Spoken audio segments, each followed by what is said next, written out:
ہر جنگ بندوق سے شروع نہیں ہوتی اور ہر جنگ میزائل پر ختم بھی نہیں ہوتی۔ ایک فیصلہ کانفرنس روم میں ہوتا ہے اور اس کا اثر ہزاروں کلومیٹر دور ایک پیٹرول پمپ پر نظر آتا ہے۔ پچھلے چند ہفتوں میں مڈل ایسٹ سے لے کر واشنگٹن تک درجنوں آفیشیل سٹیٹمنٹ سامنے آئی، ملٹری بریفنگز ہوئی، آئل مارکیٹ نے ری ایکشن دیا، سٹاک مارکیٹ نے جواب دیا اور سوشل میڈیا نے ہر گھنٹے ایک نئی کہانی سنا دی۔ لیکن ان تمام آوازوں کے درمیان ایک سوال کہیں کھو گیا۔ آخر 145 دن بعد یہ جنگ کس سمت جا رہی ہے؟ کیا امریکہ اپنا مقصد حاصل کر رہا ہے؟ کیا ایران اپنی اسٹریٹجی میں کامیاب ہے؟ سعودی عربیہ اچانک اس کانفلکٹ میں اتنا ایکٹیو کیوں نظر آیا؟ پاکستان پھر میڈیشن کی بات کیوں کر رہا ہے؟ اور 25 جولائی کی رات تقریباً 2 ہفتوں بعد ایسی پہلی رات کیوں بنی جس میں کسی نئے امریکن سٹرائک کی تصدیق سامنے نہیں آئی؟ یہ تمام سوال ایک دوسرے سے جڑے ہوئے ہیں اور آج ہم انہی سوالوں کی تہہ تک جائیں گے۔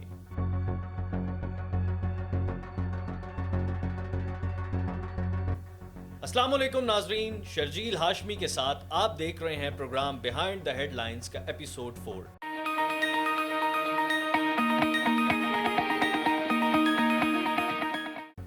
ناظرین، اگر آپ نے ہمارا پچھلا ایپیسوڈ دیکھا ہے تو آپ کو یاد ہوگا ہم نے یہ سمجھنے کی کوشش کی تھی کہ سیز فائر ٹوٹنے کے بعد سچویشن دوبارہ ملٹری اسکیلیشن کی طرف کیوں چلی گئی۔ آج ہم اس کہانی کو ریپیٹ نہیں کریں گے کیونکہ ایپیسوڈ 3 پاسٹ کے بارے میں تھا لیکن ایپیسوڈ 4 فیوچر کے بارے میں ہے۔ آج ہم دیکھیں گے 18 جولائی سے 25 جولائی کے درمیان آخر ایسا کیا ہوا جس نے پوری جنگ کی ڈائریکشن بدل دی۔ اور سب سے اہم بات، آج کا ایپیسوڈ صرف بیٹل فیلڈ کی رپورٹ نہیں بلکہ ایک انویسٹیگیشن ٹائپ ایپیسوڈ ہے۔ ناظرین، کبھی کبھی تاریخ میں 7 دن 7 سال سے زیادہ اہمیت رکھتے ہیں۔ 18 جولائی سچویشن پہلے ہی ٹینس تھی، سیز فائر ٹوٹ چکی تھی، ملٹری آپریشنز جاری تھے، لیکن اس وقت بھی کئی ڈپلومیٹک چینلز کھلے ہوئے تھے۔ دنیا کو امید تھی کہ شاید کانفلکٹ کو مزید پھیلنے سے روکا جا سکتا ہے، لیکن اگلے چند دنوں میں جو کچھ ہوا اس نے اس امید کو کمزور کر دیا۔ اسٹریٹ آف ہارموز کے قریب 3 کمرشل شپس کو نشانہ بنایا گیا۔ ہم نے پچھلے ایپیسوڈ میں بھی اس کا ذکر کیا۔ یہ واقعہ اس پورے کانفلکٹ کا ٹرننگ پوائنٹ بن گیا۔ واشنگٹن کا موقف تھا کہ اس ایکشن نے ڈپلومیٹک پروسیس کو نقصان پہنچایا اور انٹرنیشنل شپنگ کو خطرے میں ڈال دیا۔ تہران نے اپنا مختلف موقف پیش کیا اور کہا کہ ریجن کی سیکیورٹی کو صرف ایک واقعے کی بنیاد پر نہیں دیکھا جا سکتا۔ لیکن رپورٹنگ سے ہٹ کر ایک اسٹریٹجک سوال پیدا ہوتا ہے ناظرین، اگر ڈپلومیسی کا دروازہ ابھی بند نہیں ہوا تھا تو پھر یہ ایسکیلیشن کس کے حق میں گئی؟ اسی سوال کا جواب آج بھی ایکسپرٹس مختلف انداز میں دیتے ہیں۔ کمرشل شپس کے واقعے کے بعد امریکہ نے ملٹری پریشر مزید بڑھا دیا۔ لگاتار بامبنگ کیمپینز کی رپورٹ سامنے آنے لگی۔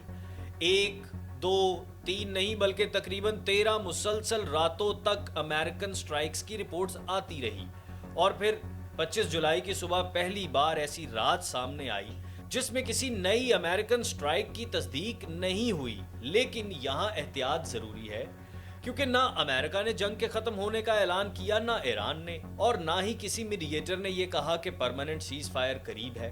اسی لیے کئی اینالسٹ اسے صرف ایک ٹیکٹیکل پاز قرار دے رہے ہیں۔ 23 جولائی ناظرین، ایک دن اور 3 بڑے واقعات۔ یہ 23 جولائی ایک صرف تاریخ نہیں ہے بلکہ اس ہفتے کا سب سے اہم دن ہے۔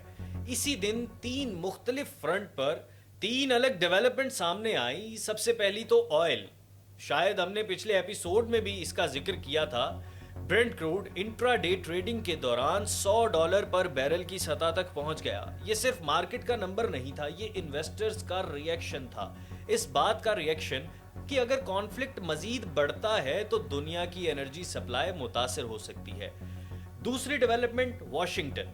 American Congress House of Representatives نے پریزیڈنٹ کی وار پاور کو محدود کرنے کے حوالے سے ایک میئر پاس کیا، لیکن سینٹ میں مختلف پوزیشنز دیکھنے کو ملی۔ یعنی جنگ صرف مڈل ایسٹ میں نہیں چل رہی تھی، اس پر سیاسی بحث امریکہ کے اندر بھی شروع ہو چکی تھی۔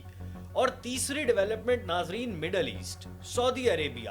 اس سے پہلے سعودی عربیہ زیادہ تر ڈیفنسو پالیسی اختیار کیے ہوئے تھا، لیکن ہوتی اٹیکس کے بعد سعودی فورسز نے یمن کے اندر ملٹری ٹارگٹس کو نشانہ بنایا. یہاں سے کانفلکٹ کا دائرہ مزید بڑھ گیا اور اینالسٹ نے کہنا شروع کیا کہ اب یہ صرف ایران اور امریکہ کا تنازع نہیں رہا. اب تک ناظرین ہم نے صرف واقعات دیکھے ہیں، لیکن ہر واقعے کے پیچھے ایک اسٹریٹجی ہوتی ہے، اور اس اسٹریٹجی کو سمجھے بغیر یہ کانفلکٹ کبھی سمجھ نہیں آ سکتا، کیونکہ 145 دن بعد یہ صرف ملٹری کانفرنٹیشن نہیں رہی، یہ military, oil, economy, politics, diplomacy اور انفارمیشن کی ایک ساتھ چلنے والی جنگ بن چکی ہے، اور شاید اصل فیصلہ بیٹل فیلڈ پر نہیں، انہی میدانوں میں ہوگا. اب ناظرین اگر ہم ٹیلی ویژن کی ہیڈ لائنز دیکھیں تو ہمیں صرف میزائلز نظر آتی ہیں، ایئر سٹرائکس، ڈرون اٹیکس اور ملٹری سٹیٹمنٹس. لیکن جیو پالیٹکس کا ایک اصول ہے، ہر نظر آنے والی جنگ کے پیچھے ایک اور جنگ چل رہی ہوتی ہے، اور میرا خیال ہے اس کانفلکٹ کو سمجھنے کے لیے یہ بات سمجھنا بہت ضروری ہے، کیونکہ 145 دن بعد یہ صرف ایران اور امریکہ کی ملٹری کنفرنٹیشن نہیں رہی، یہ 6 مختلف بیٹل فیلڈز بن چکی ہیں.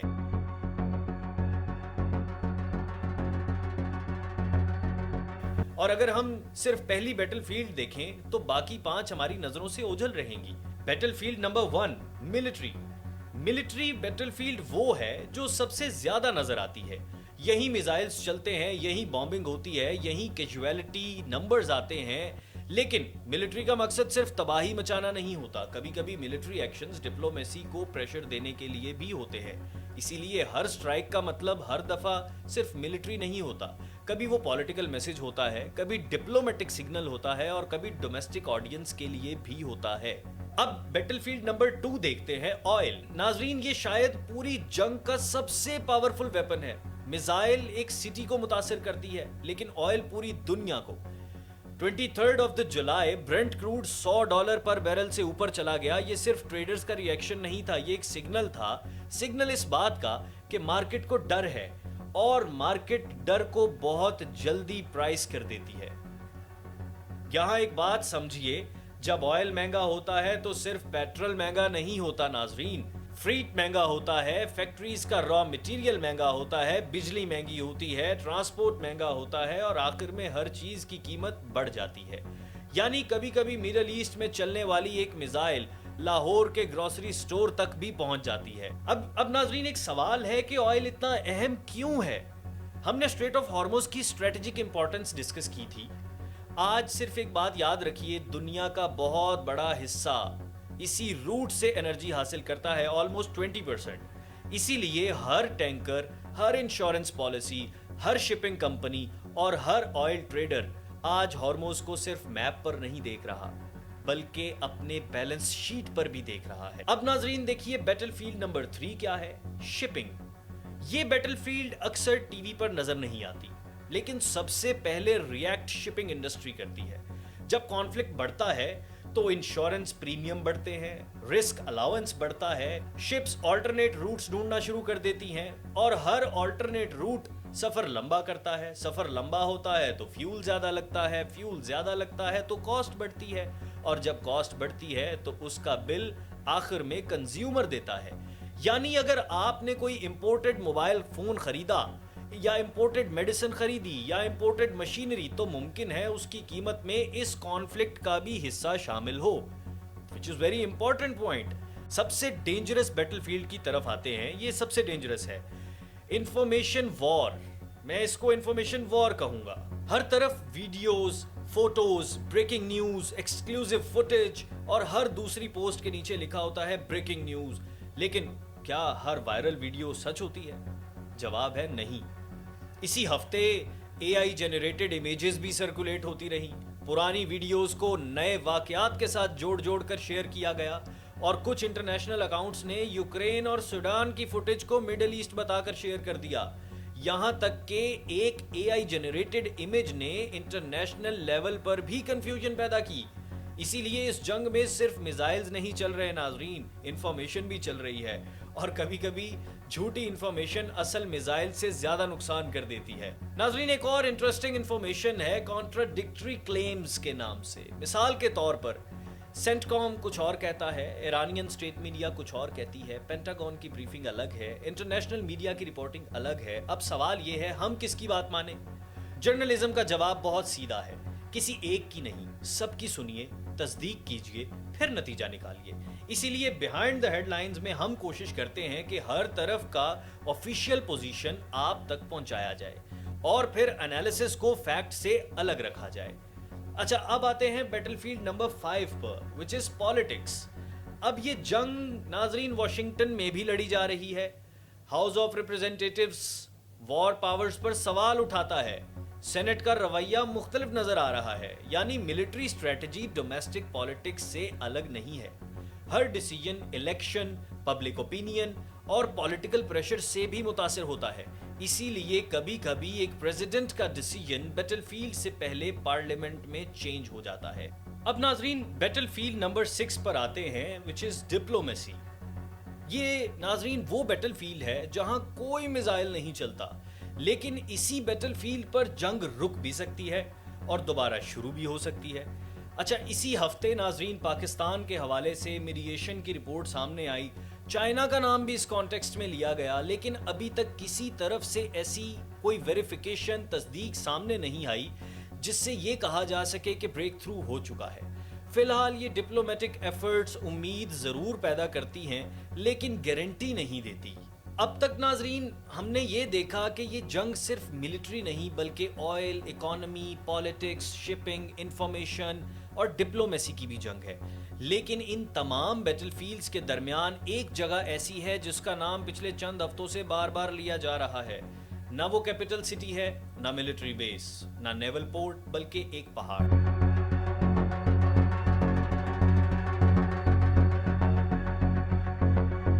اور سوال یہ ہے کہ آخر پکیکس ماؤنٹین اتنا اہم کیوں بن گیا، اور اگر وہاں سٹرائک ہوتی ہے تو کیا صرف ایک پہاڑ تباہ ہوگا یا پوری جنگ کا نقشہ بدل سکتا ہے؟ ناظرین ہر جنگ میں کچھ مقامات اپنی جیوگرافی کی وجہ سے مشہور ہوتے ہیں اور کچھ اپنی اسٹریٹجی کی وجہ سے۔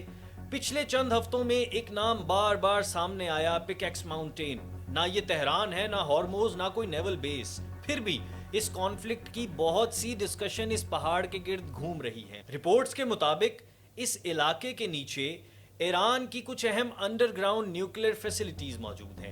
یہ فیسلٹیز عام ملٹری انسٹالیشنز کی طرح زمین کی سطح پر نہیں بلکہ پہاڑ کے اندر گہری تہوں میں بنائی گئی ہیں۔ اسی لیے ملٹری ایکسپرٹس کا کہنا ہے کہ انہیں نشانہ بنانا کسی عام ایئر سٹرائک جتنا آسان نہیں، اور اسی وجہ سے ہر بار جب امریکہ کی طرف سے ملٹری پریشر کی بات ہوتی ہے تو پکیکس ماؤنٹین کا نام بھی سامنے آ جاتا ہے۔